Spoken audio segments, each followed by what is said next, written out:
viewers, Rectangular back, this time with another update on my custom Marvel Legends scale Giant Man.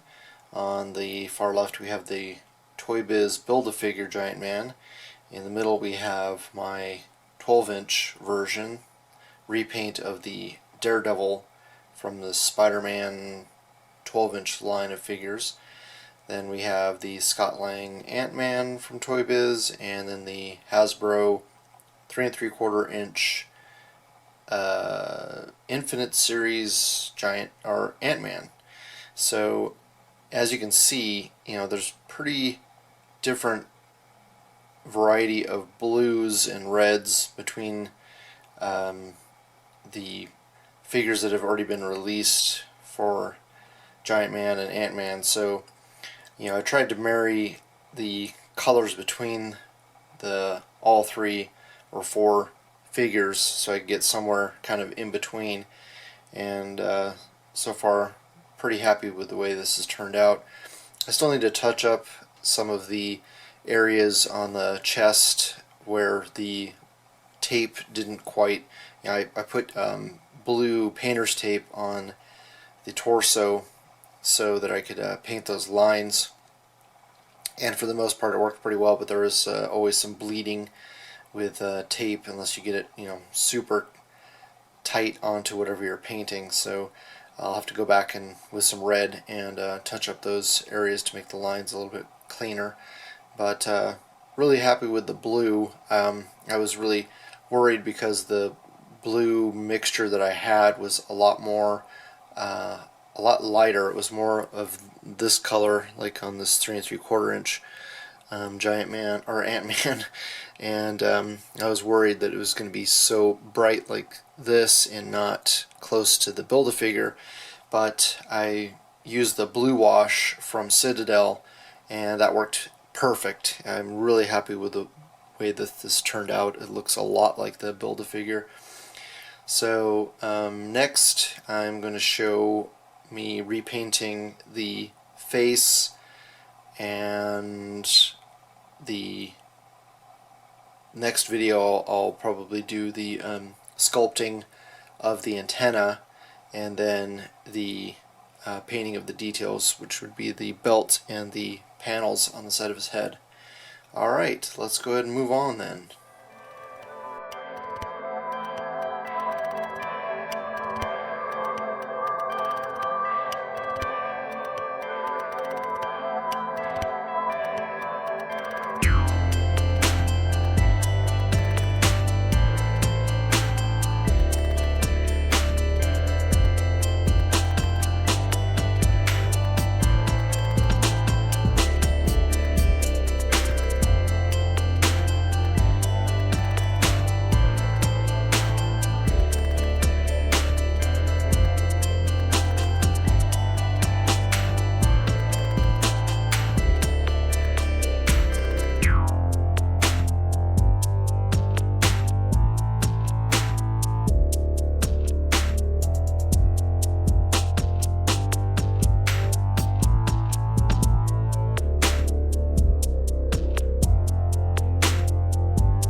Now that I've got the panels all painted white, going in and putting a second coat of white paint on the eyes, and in hindsight I probably should have painted those, or the second coat I should have gone in with the gray primer that I ended up touching up just so that you know, nobody has perfectly white eyes, so I think that's a common mistake that a lot of people make when they're painting eyes, is to paint the whites of the eyes a bright white and just leave it that way, and it looks very cartoonish. You need to go back in and add some shadow. Some people use a light colored flesh tone or a gray.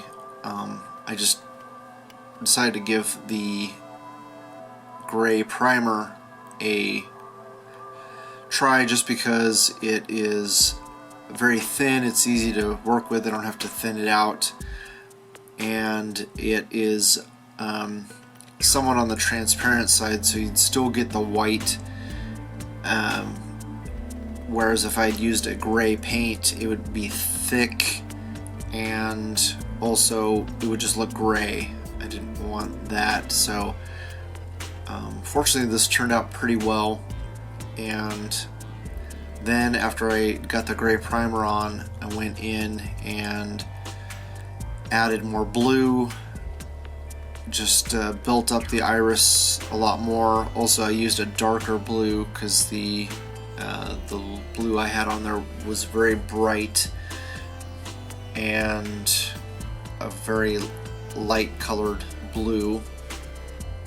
This is a lot more of a greenish blue that I went in and not only repainted the eyes, but the blue straps, all the blue areas of his costume I went in and repainted or put in like a dry brush with this blue as well, and it really made a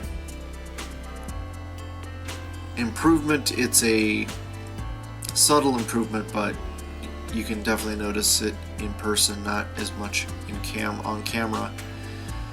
And thanks to my friend Michael Wisman, he told me about this paintbrush that I picked up at Sally Beauty Supply. It's actually for painting nails, and I absolutely love it. If you can love an inanimate object, I love this paintbrush. It is so well balanced. I'm assuming it must be a synthetic fiber brush. The paint just flows right off of it. It doesn't clump up. It goes on smooth. It's nice and firm. Highly recommend this brush if you are painting any kind of detail. It also has a like a ball pin at the end. Michael really likes using that for painting eyes, and I'm sure it works well. You know, the black dot pupil of eyes. The problem that I did is I used my Model Masters paint, which tends to clump up or is very sticky type of paint, especially when I got it from the lid. So when I put it on there, it clumped up really bad, and I ended up having to use my X-Acto knife to kind of press it down. And but I do think that using that ball tip on the end of the brush is probably pretty useful. I don't know, I'm more of a brush kind of guy myself. I've tried using toothpicks as well, and it just, I don't know, maybe the humidity or something, lack of humidity here, for whatever reason I have problems with that. So then I got this, I think it's called Newland Oil from Citadel. It's a black wash, and I've never really used it before. I used the blue wash over the blue areas of this figure, and that was the first time I'd ever used a Citadel wash. and I used quite a bit of it, so it, you know, darkened the paint, which I wanted. That was the effect that I wanted. And I wanted to do this black wash on the side of the mask and these white panels, but you know, I don't have a whole lot of experience using this wash, so I tried using it sparingly, but it is pretty dramatic. I do have the red wash, which I probably should have used in these in the areas of his chest and maybe on the sides of his mask. I'm going to try using that on the other side, but that's why, you know, I didn't want to paint both areas at the same time. I just wanted to try doing just one side and see how it went, you know, both with the wash and that new brush for the eye. So that's why I only did one side, and I'll have to finish the other side.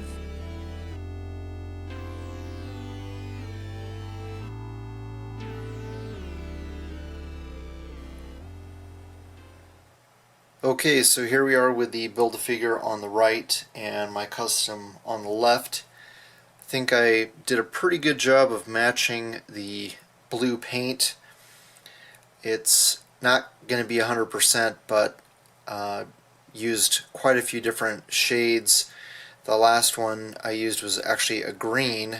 I don't know if the paint on the old Toy Biz Giant Man is just changing color over time, but it has kind of a green, almost turquoise tint to it. It doesn't really show up that well on camera, but in person you can definitely notice it. So I tried to match that up, and I just painted the one eye, the right eye, or actually that's his left eye, first, just so you can see the difference in, or the process that involves, you know, darkening up the outside of the eye so that you're not trying to get in there later after you've already painted everything and trying to put a black line in there. It's much easier to fill in from the outside in with the flesh tone. So wanted to show that.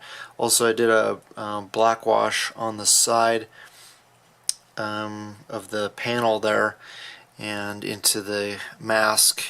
You can see on the Build-A-Figure that he has a wash on there, so I was trying to match that as close as possible.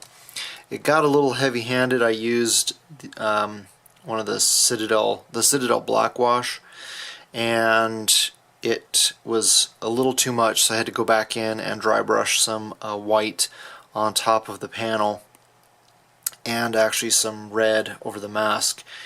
So it's just, you know, I'm new to using washes from Citadel, so didn't expect it to get quite as black as it did. And just a comparison, there's the other side that has not been washed.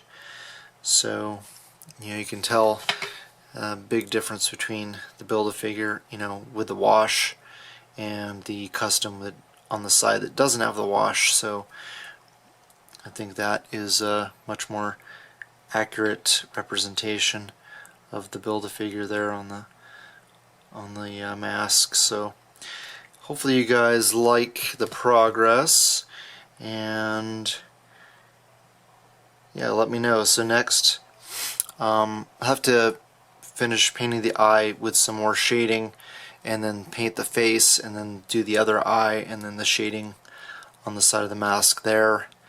And then once that's done, I can do the antenna and paint the belt, and he will be done. And I'll have to touch up my Giant Man Build-A-Figure as well.